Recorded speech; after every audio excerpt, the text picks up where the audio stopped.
Well, it's another very warm welcome back, all my vintage motorcycle loving YouTubers, and thanks once more for joining me here on Classic Dirt Bike TV. Now, I hope I still find you all in good health and that things are looking a little brighter with regards to the dreaded lockdown in your particular part of the world. Now, to follow on from our highly successful Mega Myco series of videos, we are now going to concentrate on a few of those vintage Swedish off-roaders, so stick around for the next 20 minutes as we take our first look at some of the classic Twinshock Husqvarnas in Part 1.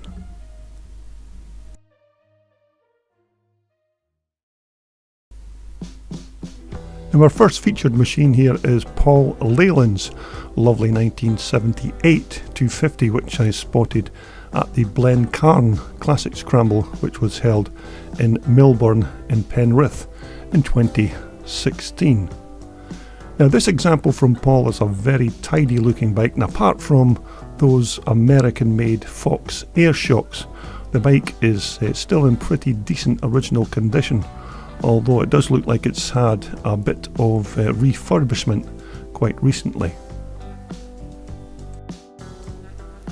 But back in the day, these 78 250s were very good machines, and as you would expect, were quite light as well, weighing in at around 230 odd pounds with a full tank of gas. Now, an air-cooled two-stroke motor, of course, with reed valve induction supplied by usually a 38mm Mikuni carb. Now, the bike had a 6-speed gearbox and a standard wet multi-plate clutch, but normally it was about just over 2 gallons of gas that was held in this alloy tank, and as I remember, the motor had a bore of about 69.5mm and a stroke of 64.5mm.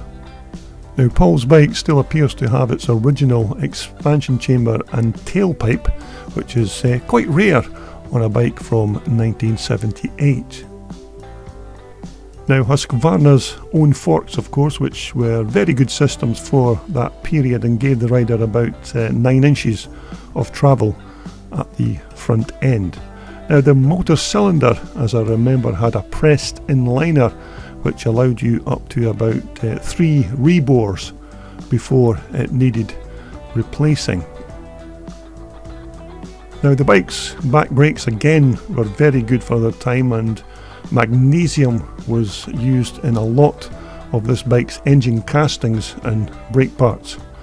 But nevertheless, it's a very nice example of an old CR Husky from 78, so that's Paul Leyland's race bike. Now, this next bike was also captured at the same Glencairn event, and this is Paul Eddon's 1982 500 Husqvarna. Now, naturally, the bike looks nothing like an 82 500 from the period, as this bike has had some very nice trick parts fitted to it with those modern front forks and a replacement alloy swing arm, to name just a few.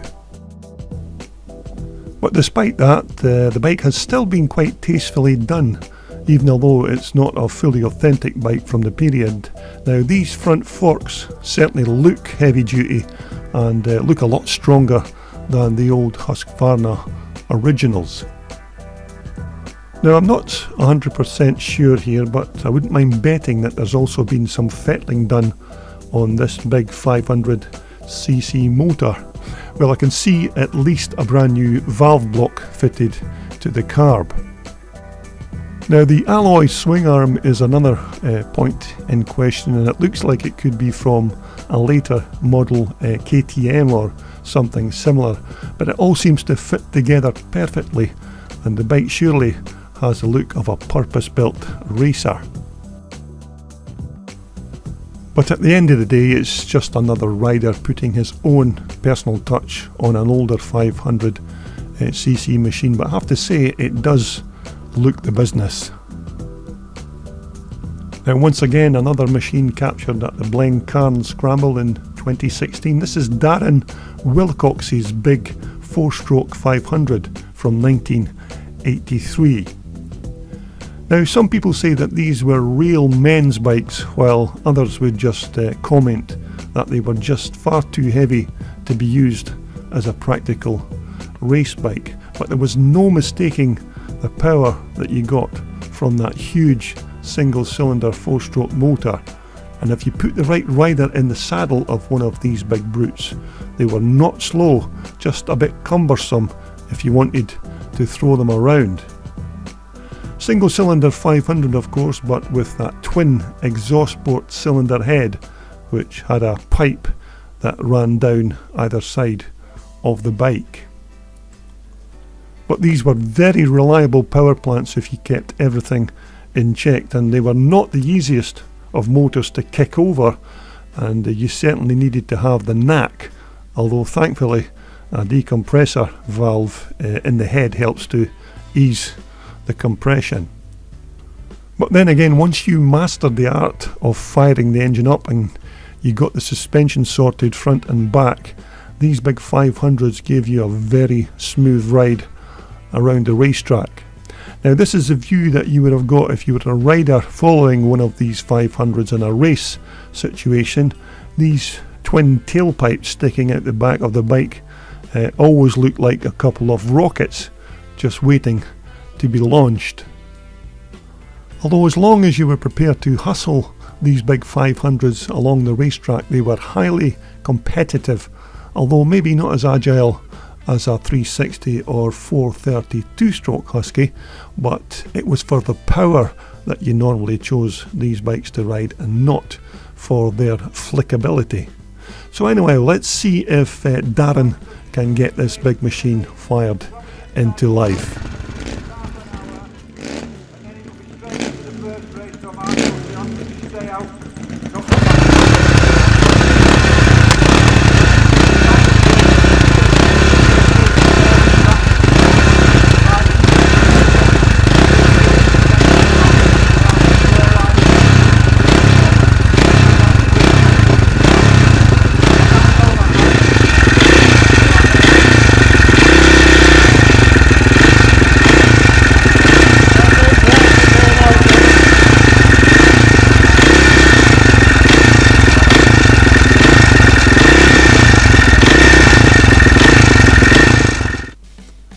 Okay, next up we're going to look at a few Huskies from the classic Motocross the Nations event held at Bennett's Hill Racetrack in Reading in the UK in 2015. Now, these first pair of machines look like a nice couple of 250 cross Husqvarnas which were sitting in the paddock just prior to racing. Now, just as to which nationality these were, or which country they were actually representing at the time, I'm not really sure, but they were still a very nice pair of old 1970s Husky machines. Now, these Husqvarna cross race bikes of course were made up to iconic status in 1971 when Bruce Brown brought out his movie documentary On Any Sunday, which of course starred Hollywood legend Steve McQueen, who also partly produced the film as well. But a very nice pair of original 1970s Huskies. Now, our next set of beautiful Husqvarnas are this time the Team Switzerland bikes from the 2016 Classic Motocross the Nations, which was held in Ballyblack in Northern Ireland in that year. Now, another cracking collection of these old 400 cross Huskies, although what was kind of weird was that all three of these bikes have had their gear shifters changed to the left hand side of the bike. Now, using rods and brackets, the original shifter has been transferred to the left hand side. Now, why they did that, I'm not that sure, although maybe it was just to keep the bikes in line with most of the left-sided Japanese machines of the day.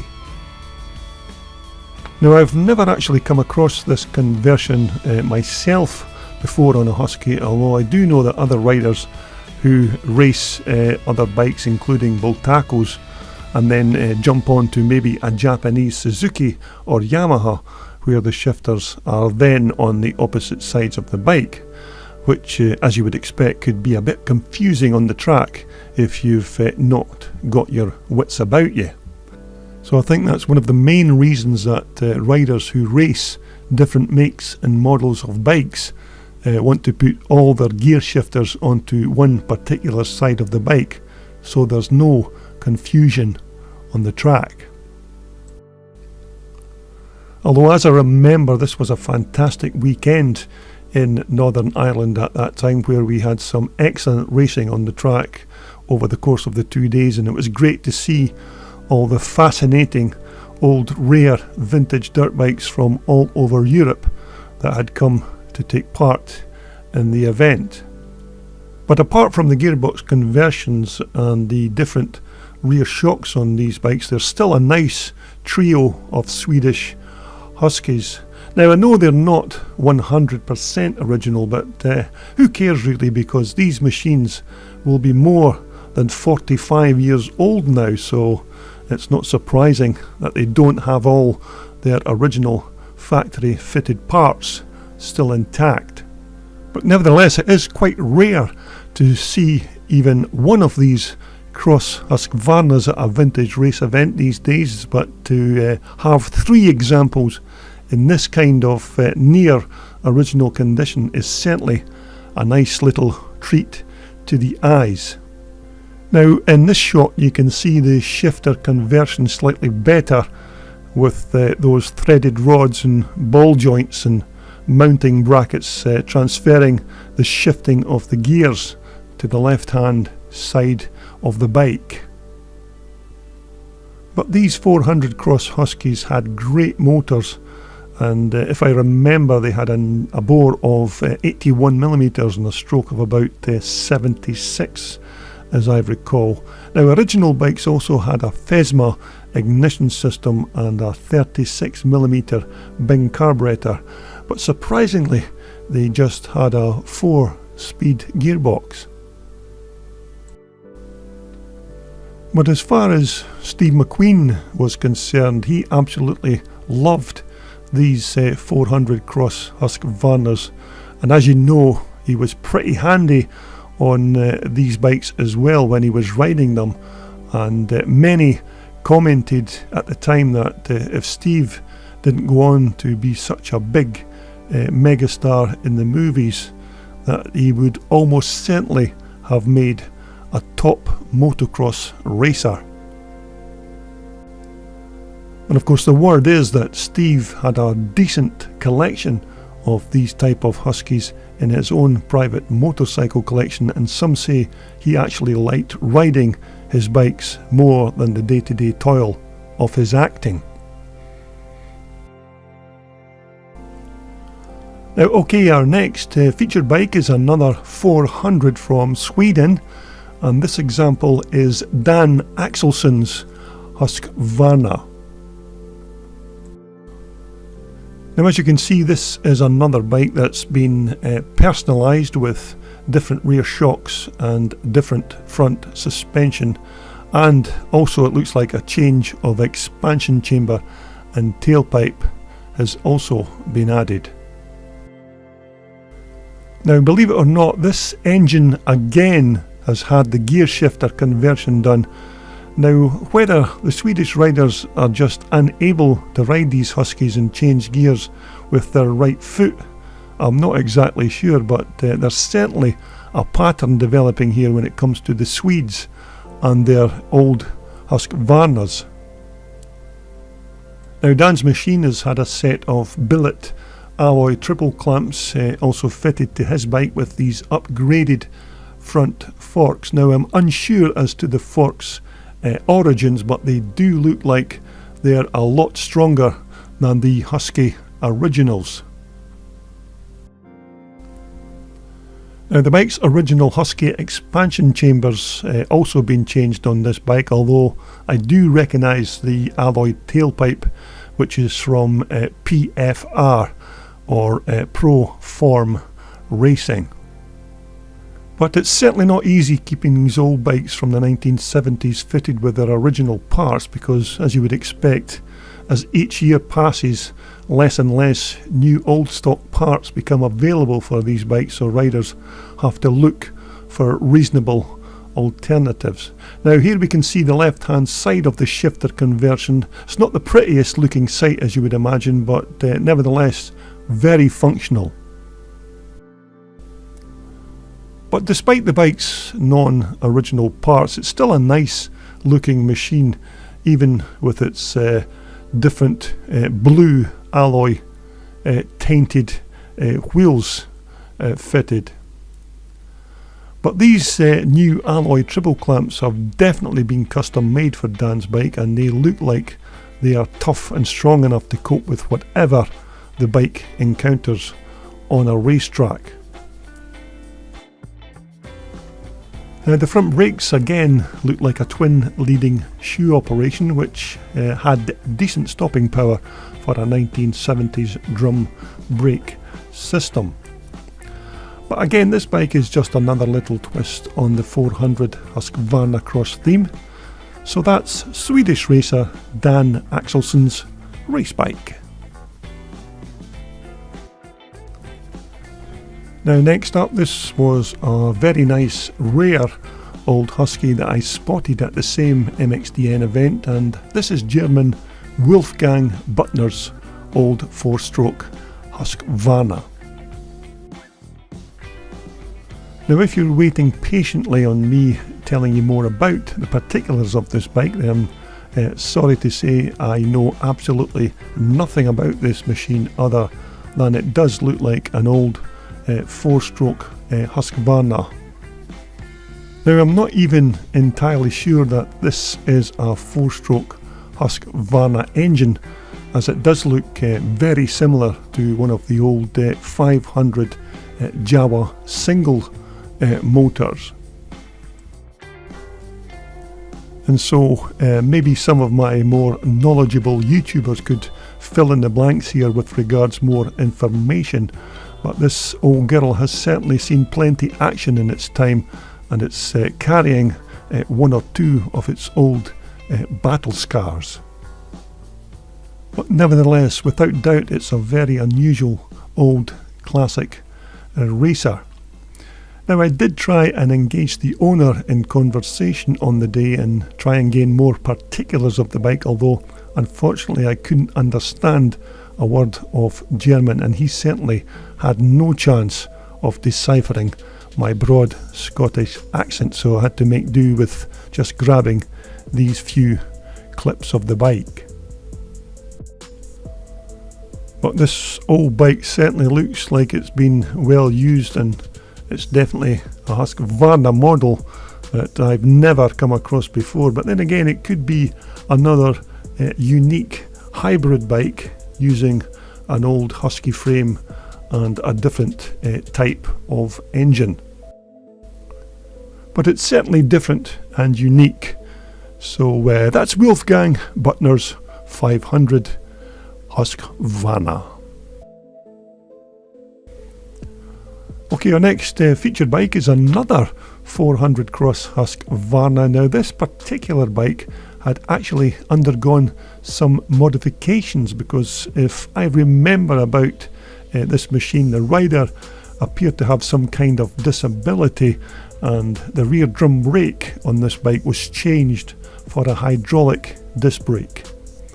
Now the rear brake and clutch lever were also changed and then fitted to the left hand side of the handlebars.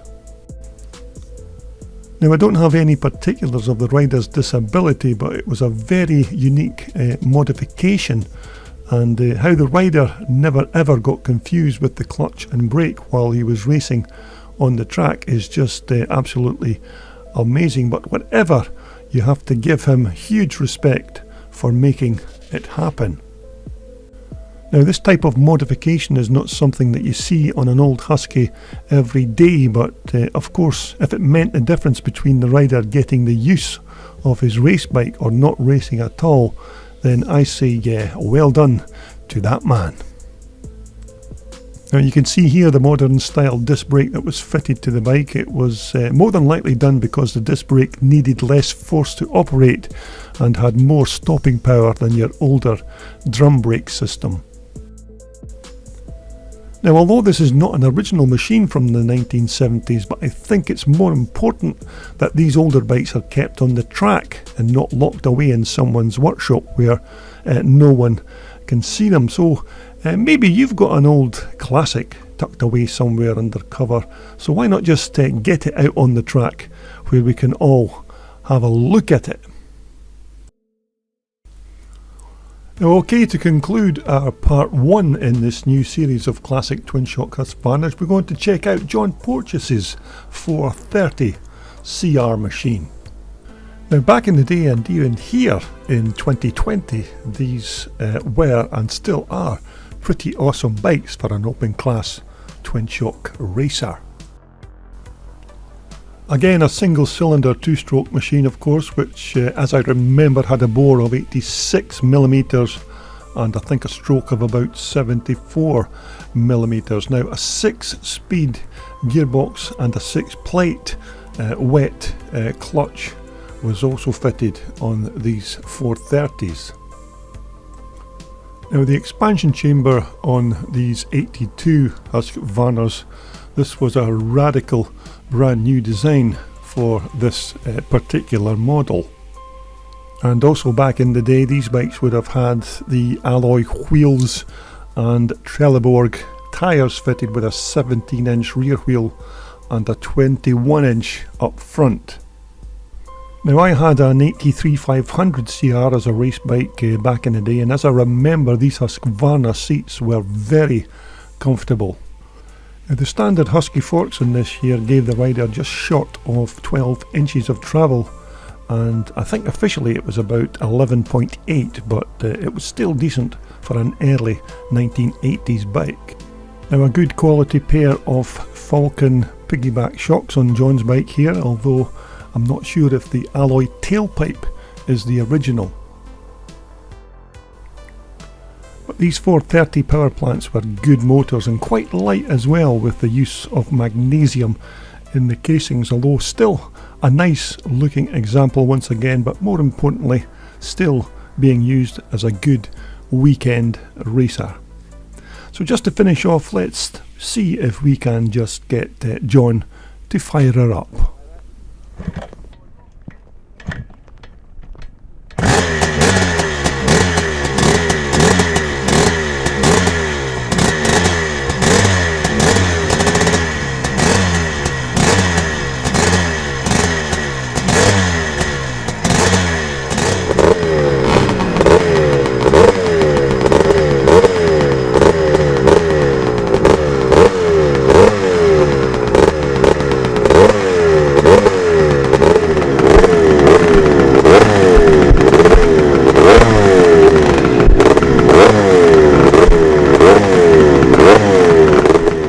Well, that more or less takes care of part 1 in this new series, so I hope you'll continue to subscribe to my channel to see more of these handsome Huskies in part 2. So until next time, continue to be safe and keep well until we all return again to check out more off-road motorcycles right here on Classic Dirt Bike TV. This video was brought to you in association with VMX Magazine, your #1 publication for classic, vintage and off-road motorcycles. Just visit their online website for more information.